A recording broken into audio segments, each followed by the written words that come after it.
Alright, now that I've watched both movies within the space of a week, I couldn't help compare the movies Lincoln by Steven Spielberg and the movie Django Unchained by Tarantino.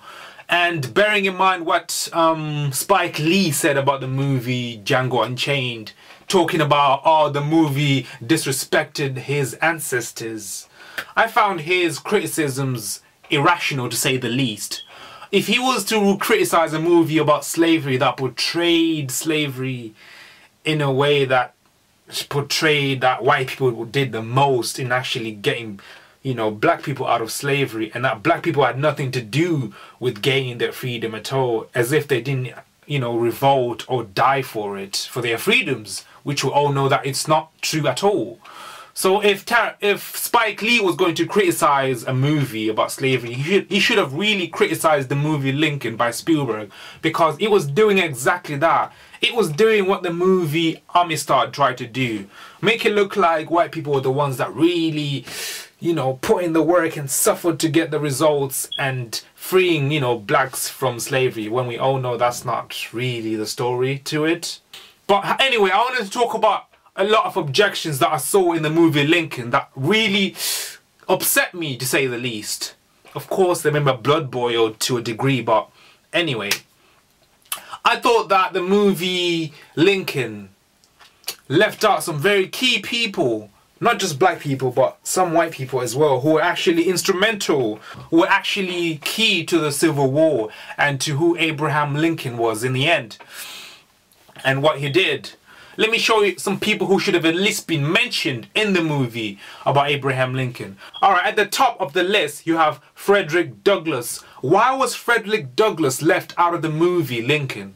I mean, he was key, and a lot of the things he wrote and he said were actually supported by Lincoln himself. So, which means that he had heard a lot of what he had said, and that it had actually, impacted him before the Civil War. So I think that the absence of Frederick Douglass, along with the misrepresentation of Connecticut representatives, were really key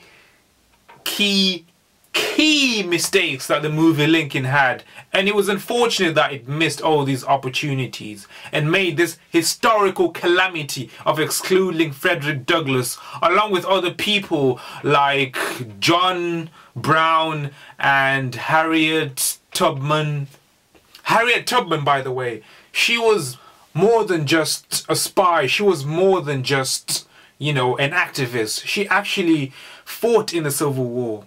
She was actually instrumental in it. She was actually in charge at one point during the Civil War. She was actually this close in joining John Brown in that campaign that eventually led to his execution.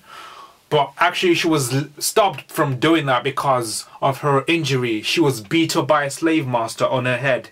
And unfortunately that troubled her for the rest of her life. She would have nightmares, she couldn't sleep properly, she would have headaches because she was hit with a metal rod right on top of her head, and it made a dent in her skull, and that proved to be really life-changing for her. The portrayal of black people as being insignificant in this movie Lincoln, like in the case of those two soldiers around the beginning of the movie, who were portrayed as these smartly dressed soldiers who had no real significance to a much larger story, in which Thaddeus Stevens and Abraham Lincoln were fighting to liberate black people from slavery and inhumanity, which we all know is highly inaccurate. So apart from Frederick Douglass and Harriet Tubman, African Americans who should have been mentioned include Lewis Sheridan Leary, Charles and Gideon Henry Langston, who were the first brothers and the first African Americans to go to Oberlin College in Ohio. And what about John Anthony Copeland Jr.? Why wasn't he mentioned at all, or even featured? And what about fugitive slave John Price? Where was he? I mean, even John Brown had a song that was sung during the Civil War that was actually about him. It was called James Brown's Body, and it was actually one of the most popular songs sang by the Unionists in the army. But no mention of him at all. What about Osborne Perry Anderson? No mention of him at all. No feature of him at all. And yet he was also instrumental to the Civil War. I mean, it should have been made clear that John Brown was the real trigger between that war. What he did actually brought the issue of slavery and blacks being under oppression back to people's mouths and people's lips. And it actually highlighted the divide. What John Brown actually did was to actually highlight the real divide between the northern and the southern states. And I think a lot of events actually happened before the American Civil War that actually should have featured or at least have been mentioned in this movie. For example, the Mexican-American War that happened just before the American Civil War. Why wasn't that mentioned? It was actually very instrumental and significant to the story of this American Civil War and the fight to, you know, abolish slavery. And apart from that, you also had the victory in the Haitian Revolution War, which was in 1804. And what about the German Coast Uprising in Orleans? And what about Denmark Versailles in South Carolina in 1822? What about the 1831 Nat Turner's Rebellion in Virginia? That should have been mentioned. What about, in the same year again, the Baptist War in Jamaica? Even though Jamaica is a different country altogether, I'm pretty sure this would have reached American ears and it would have reached Abraham Lincoln as well. And actually saw the real trend in what was happening around the world. People were becoming more civilized in actually abolishing slavery. And what about the victorious Amistad Ship Rebellion in 1839?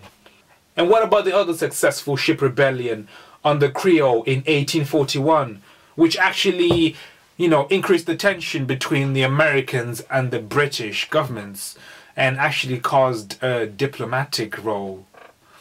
In the end, those slaves and freed slaves were never actually sent back to the United States, even though they did demand them. And I commend the British for that,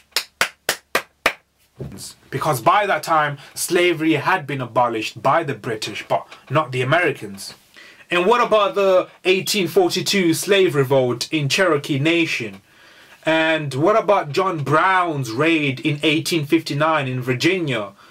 And of course, most people believe that John Brown's raid was the turning point and the actual trigger of the American Civil War, because of what it did in actually waking people up and realizing that something is wrong in American society that needs to be changed and needs to be cleansed.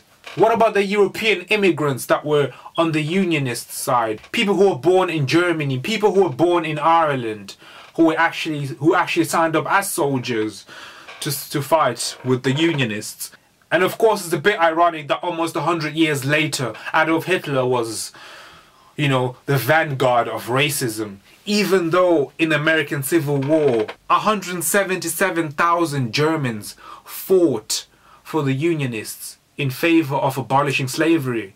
At the same time, 144,000 Irish were with the Unionists in supporting the cause in abolishing slavery.